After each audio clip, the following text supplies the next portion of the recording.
Hey, Tertulianos, we are here with Paul Sain.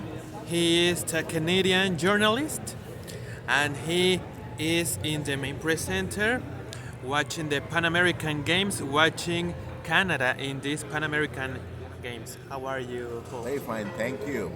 Tell us about your job as a journalist, your media. I'm representing an ethnic media. It's the biggest ethnic media group in Toronto, in Canada.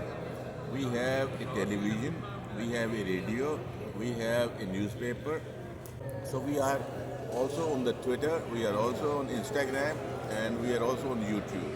And it's the biggest, and it's now in 21st year of its operations. Nice. And tell us about your opinion about Canada in these Pan American Games. Canada is doing very well, and initially they were number 3. Now they are number 2 because they have a little more medals than Mexico. Yeah. So Mexico is number 3, and Canada is doing very well. In Canada did well in aquatics, swimming, all events, diving, and also they have made almost a clean sweep in badminton, and they are also doing well in many other sports. So I hope they will end up with about 150 medals. They have already reached almost 100. In this moment, Canada and Mexico are fighting for the second place, isn't it? Second place, Aren't- yeah. It's It's amazing. interesting. It's interesting, yeah. Canada has brought 200 athletes here. 200. So, 200. So it's a big team. So I think this is going to be perhaps their best performance outside Canada in Pan Am Games. That's fantastic. The athletes, the Canadian athletes, the Mexican athletes, the athletes of all America. Yeah, isn't it? yeah. Because I find, as I was talking to you about Cuba has come down quite a lot, because in 1991 when they organized the Pan American Games in Havana, they were number 1. They won 140 gold medals, and at that time USA won 130 gold medals. So only time any country beat USA in medals was Cuba. But now I think they are at about 3 medals or 4 gold medals so far. So I don't think so they will even cross 20 this time.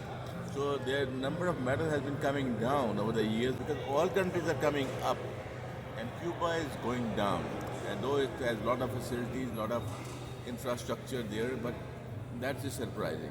For example, in this moment, Colombia and Chile They are have doing very more well. medals Yeah. than Cuba. Chile is done very well. Chile has made good preparations. They are putting up good show. Even like my game is field hockey. Chile is playing good field hockey, and now they are going to, after these Pan American Games, they are going to hold the World Cup for junior women in November, end of November and December. The World Cup. So they are holding a number of competitions which gives young players a lot of exposure and to see the world's best athletes in action. So that promotes sports. I think like now media is losing out. So media is gradually, like the print media has already lost so much because social media has taken over all over.